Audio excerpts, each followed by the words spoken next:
हे बघ, सगळ्यात महत्वाची एकच गोष्ट एका पुस्तकात वाचली होती की 26 नोव्हेंबर 1949च्या संध्याकाळी भारतीय संविधान समितीकडे सुपूर्त केल्यावर बाबासाहेब आपल्या घरात बसले होते. नानकचंद रत्तूंनी बघितलं की बाबासाहेब एकटेच बसलेत, पण बाबासाहेब कधी रडतायत तर कधी हसतायत. रत्तू बाबासाहेबांजवळ जातात आणि विचारतात की बाबासाहेब तुम्ही रडताय कशासाठी? आज तर इतका आनंदाचा दिवस आहे, संविधान समितीला आपण संविधान सुपूर्त केलं, मग आज आपण रडताय कशासाठी? आणि जर तुम्ही दुःखी आहात तर तुम्ही मधूनच हसताय कशासाठी? त्यावेळेला बाबासाहेबांनी उत्तर दिलं की रत्तू, आज मला माझी लेकरं आठवतायत ज्यांना मी वेळेवरती औषध पाणी सुद्धा देऊ शकलो नाही.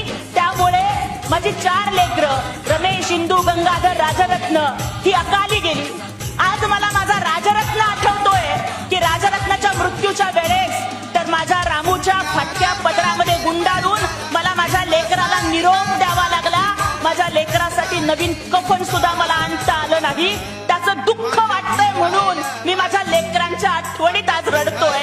त्यावेळेस रत्तूंनी बाबासाहेबांना विचारलं की बाबासाहेब, तुमचं दुःख समजू शकतो, पण जर लेकरांच्या आठवणीत रडताय तर हसताय कशासाठी?